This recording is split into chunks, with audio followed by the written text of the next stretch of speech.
तो दोस्तों आज की इस वीडियो में हम लोग दो खबरों को एक साथ कवर करने जा रहे हैं और दोनों में पाकिस्तान प्रमुखता से रहेगा। लेकिन पाकिस्तान की ये सारी खबरें जुड़ी हुई है सीधे सीधे भारत और रशिया के ऑयल एंड गैस ट्रेड को लेकर। जी हाँ, देखिए पिछले कुछ समय से लगातार ये देखा जा रहा है कि रशिया का रवैया कुछ हद तक पाकिस्तान की तरफ टिल्ट होना शुरू हो चुका है और ब्रिक्स को लेकर भी देखा ये गया है कि रशिया द्वारा काफी कोशिशें की जा रही है, या यूं कहें कि बिल्कुल मन बना लिया गया है कि जिस तरह से ब्रिक्स का विस्तार किया जा रहा है और अलग अलग देशों को इसमें सदस्यता दी जा रही है, ठीक उसी तर्ज पर कहीं न कहीं पाकिस्तान को भी फिट किया जाए। तो ये सारी चीजें एक्चुअली सडनली कैसे होने लगी, इसके पीछे के कारण क्या क्या हैं? और कहीं ऐसा तो नहीं कि ये प्राइम मिनिस्टर मोदी के यूक्रेन विजिट और अमेरिका विजिट से संबंध रखता है। इसके अलावा पाकिस्तान को ये डर बिल्कुल मन में घुस चुका है कि किसी भी परिस्थिति में किसी भी समय ये लोग हमसे पीओके ले सकते हैं, और इसको लेकर किस तरह से वो दुनिया भर के सामने गुहार लगा रहा है।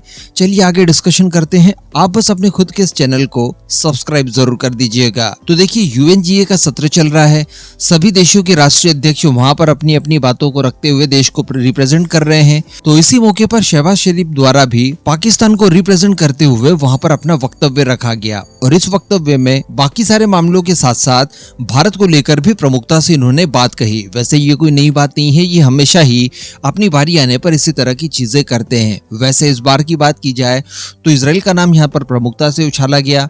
लगभग सभी इस्लामिक देशों की तरफ से, खासकर टर्की इसकी अगुवाई कर रहा था, लेकिन टर्की ने भारत का नाम एक भी बार नहीं लिया, और इस बात को लेकर पाकिस्तानी कितना चिढ़े थे ये हम लोगों ने कल की वीडियो में जाना। लेकिन शहबाज शरीफ की तरफ से ये कहा गया है कि देखिए मैं पूरी दुनिया का ध्यान इस ओर आकर्षित करना चाहूंगा कि भारत जो है वो अपनी सैन्य ताकत को लगातार बढ़ाता जा रहा है। इस ओर दुनिया का ध्यान अपनी ओर आकर्षित करने के बाद उनकी तरफ से ये कहा जाता है कि इस बढ़ी हुई ताकत का इस्तेमाल ये लोग पाकिस्तान के खिलाफ कर सकते हैं। इसके साथ साथ इनकी तरफ से यहाँ तक कहा गया कि ये जो सैन्य ताकत को ये लोग बढ़ा रहे हैं यानी भारत, तो ये एक सीमित दायरे के युद्ध की ओर इशारा करता है। यानी पाकिस्तान को लगता है कि भारत बहुत जल्द इनके साथ एक सीमित दायरे में, एक सीमित समय के लिए, एक सीमित मोटिव के लिए कोई युद्ध कर सकता है, और वो मोटिव भारत का होगा इनसे पीओके वापस लेना। आगे इनकी तरफ से कहा गया कि भारत बिना कुछ सोचे समझे अपनी रणनीति कुछ इस तरह से तैयार कर चुका है कि वो पाकिस्तान की तरफ से दिए गए सभी प्रस्तावों को ठुकरा देता है। यहाँ पर ये लोग बायलैटरल बातचीत को लेकर उल्लेख करना चाहते हैं, और अक्सर एलओसी के उस पार से इस तरह की चीजें आती है,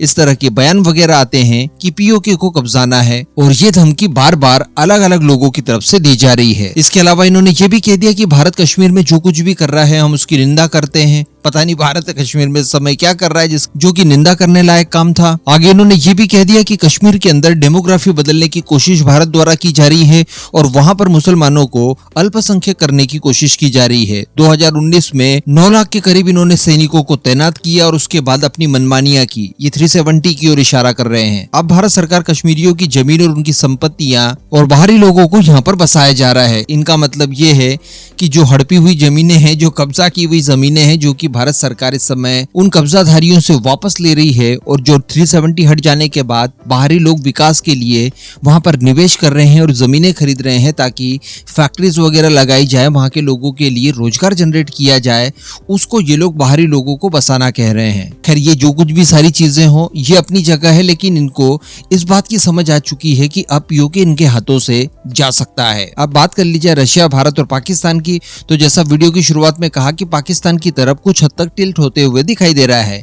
इसमें नो डाउट चाइना का फैक्टर काम कर रहा है, लेकिन इसके साथ साथ बताया ये भी जा रहा है कि तेल हो या फिर गैस हो, भारत ने दोनों की कमी अप्रत्याशित रूप से रशिया से कम कर दी है। और ये बात हम सभी लोग जानते हैं कि रशिया के लिए किसी बुरे सपने से कम नहीं हो सकती। और ये सारे कुछ घटनाक्रम तभी देखने के लिए मिले जब प्राइम मिनिस्टर मोदी अमेरिका के विजिट पर जाते हैं, इससे पहले यूक्रेन के विजिट पर जाते हैं। और इसी के अनुसार जो नया डाटा निकल के आया है, इनके अनुसार अगर क्रूड ऑयल की बात की जाए तो जुलाई की तुलना में अगस्त मंथ के अंदर 18% तक क्रूड ऑयल हम लोगों ने रशिया से कम खरीदा। यानी केवल एक ही महीनों में 18% की गिरावट आ गई। 5-7% की गिरावट अगर दर्ज की जाती तो समझ में आता है कि ये नेचुरल हो सकता है, लेकिन सडनली 18% की कमी आ जाना ये अपने आप में बहुत बड़ी बात है। यानी इससे पहले 4.7 मिलियन बैरल पर डे इनसे हम लोग क्रूड ऑयल खरीदा करते थे, तो आज 1.7 मिलियन बैरल ही खरीद रहे हैं। तो समझ सकते हैं कि कितनी गिरावट इसमें देखने के लिए मिली है। जबकि मैं आपको बता दूं कि इसी समय में चाइना द्वारा रशिया से ज्यादा क्रूड ऑयल खरीदा जा रहा है। हालांकि इसके पीछे कुछ कारण है। भारत के तेल व्यापारी ये नहीं चाहते कि किसी भी तरह से प्रतिबंधित जहाजों वगैरह का इस्तेमाल करके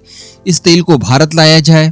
इसके अलावा इंटरनेशनल मार्केट में भी क्रूड ऑयल की कीमतें कम हुई है, तो रशिया के बजाय किसी दूसरे देश से खरीदना इस समय ज्यादा उचित है उनके लिए। इसके अलावा खबर निकलकर ये भी आ रही है कि भारत की तरफ से रशिया के आर्कटिक LNG 2 परियोजना से LNG की खरीद नहीं करेगा। जी हाँ, भारत की तरफ से स्पष्ट कर दिया गया है कि यूक्रेन संघर्ष की वजह से यूरोपियन देशों की तरफ से ये प्रतिबंधित किया गया है और हम किसी भी तरह से प्रतिबंध को तोड़ते हुए रशिया से LNG की सप्लाई आर्कटिक LNG 2 से नहीं करने जा रहे हैं और किसी भी तरह से कोई जोखिम इसमें नहीं लिया जाएगा। दरअसल मैं आपको बता दूं कि रशिया की कंपनी नोवाटेक द्वारा आर्कटिक LNG 2 परियोजना के अंदर LNG का भारी उत्पादन अब शुरू किया जाने वाला है, लेकिन ये जो पूरी परियोजना है और इससे जुड़ी हुई जितनी भी शिपमेंट की कंपनियां वगैरह है, जिनकी तादाद बताई जाती है कि सैकड़ों में है, इन सभी के ऊपर अमेरिका और पश्चिमी देशों के भारी सैंक्शंस पहले ही लगा दिए गए हैं। इवन कई सारे इंडिविजुअल्स तक के ऊपर इसको लेकर प्रतिबंध लगा दिए गए हैं। तो ऐसी परिस्थिति में भारत अगर इनसे LNG खरीदता है इसी परियोजना से, तो वो इन प्रतिबंधों का उल्लंघन माना जाएगा और भारत इस समय इस तरह का जोखिम नहीं लेना चाहता। तो कहने का मतलब तेल भी कम कर दिया, गैस भी कम कर दी। इन सब चीजों की वजह से रशिया को जो नुकसान हो रहा है, इन सभी का कारण देखने के लिए ये हमें मिल सकता है कि इन फ्यूचर पाकिस्तान की तरफ रशिया का टिल्ट ज्यादा होगा। हो सकता है कि वो ब्रिक्स में लाने के लिए असफल ही सही लेकिन एक कोशिश जरूर करे कि पाकिस्तान को ले आते हैं। इसके अलावा दोनों देशों के बीच में डिफेंस डील्स को लेकर भी खबरें आ सकती है, तो इन सब के लिए प्रिपेयर होकर हमें रहना है। इस तरह की चीजें अक्सर जियोपॉलिटिक्स में देखने के लिए मिलती है।